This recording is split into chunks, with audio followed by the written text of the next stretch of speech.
नमस्कार. मी मोरेश्वर. हाय महाराष्ट्रमध्ये आपलं स्वागत आहे. तामिळनाडू आणि आंध्र ही दक्षिण भारतातील 2 राज्य आहेत. दक्षिण भारतात सिने कलावंतांचं राजकारणामध्ये जबरदस्त प्रस्थ राहत आलेलं आहे. तामिळनाडूमध्ये तुम्ही आठवा आधी ते जुने दिवस एम.जी. रामचंद्रन यांचं राजकारणात जबरदस्त प्रस्थ होतं तामिळनाडूत. त्यानंतर त्यांनी जयललितांनी राज्य केलं. एम.जी. रामचंद्रन नंतर जयललिता, त्यानंतर आता करुणानिधी ही हे जुने लोक झाले. अलीकडच्या काळात रजनीकांत, कमल हसन, म्हणजे रजनीकांत आणि कमल हसन यांनाही जे जमलं नाही, ती गोष्ट एका अलीकडच्या काळातल्या एका सुपरस्टारने करून दाखवली आहे. त्याचं नाव आहे जोसेफ विजय चंद्रशेखर. त्याचे चाहते, हा सुपरस्टार आहे तामिळनाडूतला. 51 वर्षांचा आहे, परंतु सिनेमाचे दर्दी जे आहेत ते याच्यावर जीव ओवाळतात. विजय थलपती असं याला म्हटलं जाते, विजय थलपती. आता हा विजय थलपती सुपरस्टार म्हणजे आपल्याकडे जसं राजेश खन्ना होता किंवा बाकी खान मंडळी जी आहेत त्यातलाच हा तिकडचा नमुना, पण जबरदस्त क्रेज. म्हणजे 2 वर्षापूर्वी त्याने स्वतःचा पक्ष काढला, राजकीय पक्ष. त्याचं नाव ठेवलं टी.व्ही.के. टी.व्ही.के म्हणजे तामिळगा वेत्री कळघम. तामिळगा वेत्री कळघम म्हणजे टी.व्ही.के.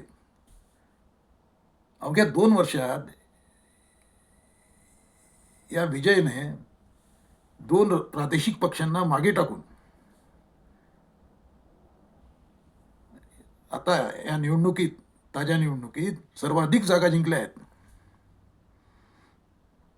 स्टॅलिन सारख्या मुरब्बी नेत्याला याने मार खाऊ घातलाय.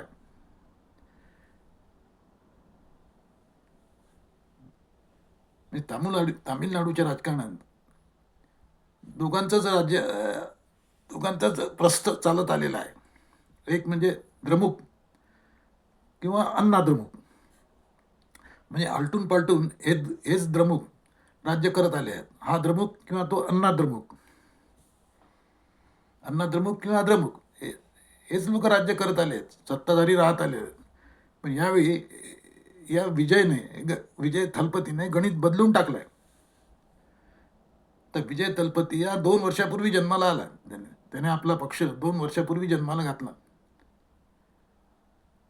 परंतु त्याची एवढी जबरदस्त क्रेज निर्माण झाली की आता तो तामिळनाडूची सत्ता हातात घेऊ शकतो. सर्वाधिक जागा जिंकल्या आहेत.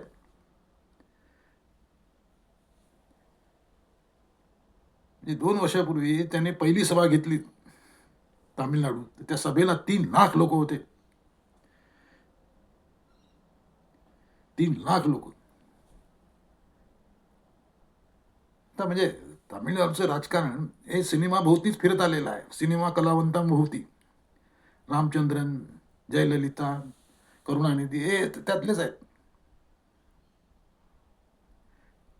म्हणजे तामिळनाडूचं राजकारण तुम्ही पाहिलं तर 1967 पर्यंत काँग्रेसची चर्चा होती, काँग्रेसचा दबका होता. त्यानंतर द्रमुकवाले आले, अण्णादुराई, रामचंद्रन. मग हे आलटून पालटून द्रमुक आणि अण्णा द्रमुक हे राज्य करत आले. हे जे चक्र आहे, हे चक्र यावेळा थलपतीने भेदलाय. त्याने स्टॅलिनला पर्याय दिला आहे. स्टॅलिन माजी मुख्यमंत्री आता या निवडणुकीत तामिळनाडूच्या हरला.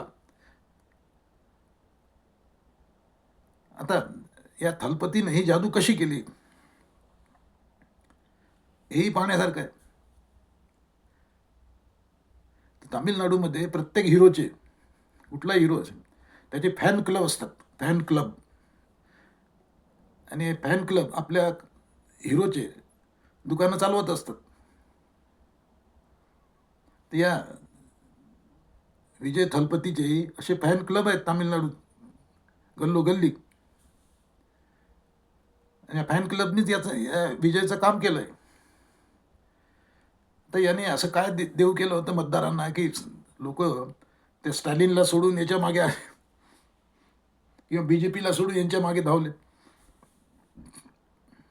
याने काय विशेष कसं काही प्रलोभन दाखवलेलं नव्हतं. त्याचे नेहमीचे जे पॉलिटिकल लोक म्हणतात ते तसंच त्यांनी कबूल केलं होतं की तरुणांना नोकऱ्या देऊ, लाडक्या बहिणी वगैरे. तर तिथेही तसलीच योजना होती, लाडक्या बहिणीसारखी.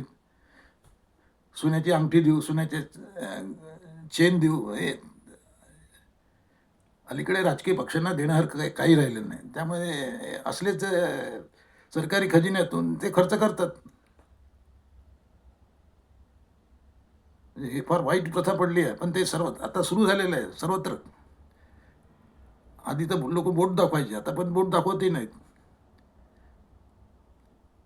हा विजय तसा काही म्हणजे एकदम फार क्रांतिकारी वगैरे असं काही अशातलं काही भाग. सिनेमातला हिरो होता तो. आज त्याचं वय 51 आहे. त्याने सिनेमा सोडला आहे आणि ते सर्व पॉलिटिकल करतोय तो. मध्यंतरी त्याने आपलं घटस्फोट घेतला होता पत्नीशी, तेही प्रकरण खूप गाजलं होतं. मध्यंतरी त्याच्या एका सिनेमाला चिंगरी झाली, तेही प्रकरण खूप गाजलं होतं.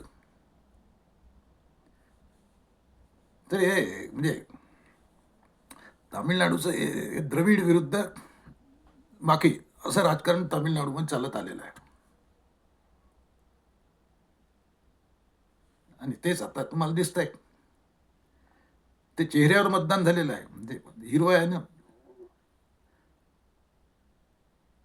तसंही स्टॅलिनच्या राज्याला, स्टॅलिनच्या कामाला लोक कंटाळले होते.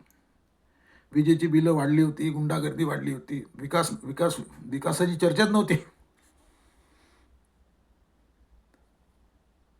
म्हणजे स्वस्त योजना, स्वस्त लोकप्रियतेच्या योजना प्रत्येक पॉलिटिकल माणूस चालवत आलेला आहे. ते तसंच तामिळनाडूतही चालू होतं. म्हणजे या विजय थलपतीची कल्पना तुम्ही, क्रेज किती असेल याची कल्पना करा. की त्याचा ड्रायव्हर जो आहे, त्याच्या ड्रायव्हरचा मुलगा आमदार म्हणून निवडून आलेला आहे तामिळनाडूत.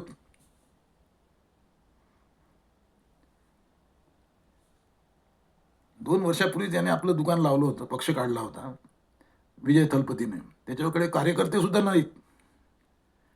त्याचे फॅन क्लब आहे, त्याच्या मार्फत त्यांनी दुकान चालवलं. पक्ष कसा चालवायचा हेही त्याला माहीत नव्हतं. पण शेवटी ती जनता आहे आणि जनतेने आपला माणूस निवडून दिलेला आहे. तर लोकशाही आहे, त्यामुळे आता यथा राजा तथा प्रजा. पण काय वाटते तुम्हाला, तामिळनाडू ते असं चालत आलं आहे, पण बाकी इतर तर फार चालत नाही आहे. पण हे काही रिझल्ट देऊ शकतील असे सुपरस्टार? कॉमेंट करा.